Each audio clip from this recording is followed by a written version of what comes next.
So I'm gonna be talking very quietly because I'm in a hostel right now.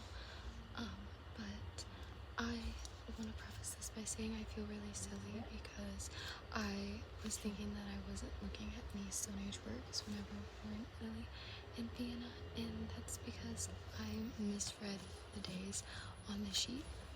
So I'm coming to you from London, England, with 3 Stone Age pieces that I went and I saw and researched while I was here, just because I feel silly about that. But what I'm going to be talking about today is this work.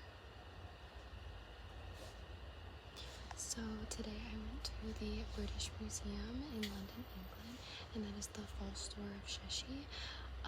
It is a super early ancient Egyptian but late Stone Age piece done in 2686 BC.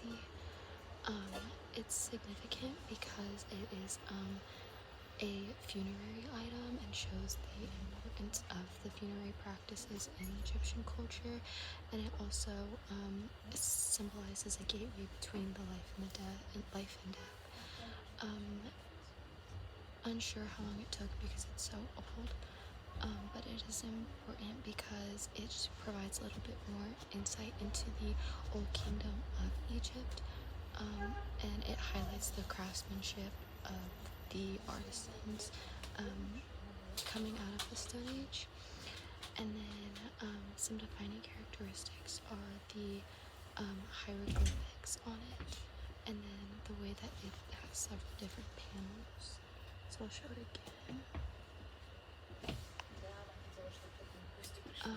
And then from my observation, I think it's really interesting because I'm very impressed that like the carvings are so deep. I feel like whenever we were in Vienna and we were looking at a lot of the Egyptian stuff, a lot of the carvings were a lot harder to see, but this is like in like really good condition compared to the ones that we saw there.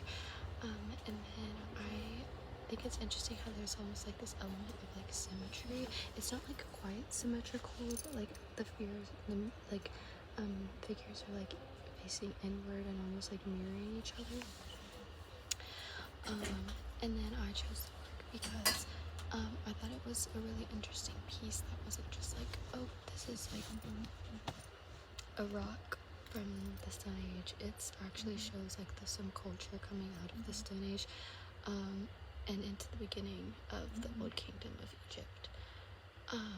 And then fun fact is that the false doors were often placed in tomb chapels, which were to allow the spirit of the dead to interact with the world of the living. So it was supposed to be like a fake door that was a gateway between life and death.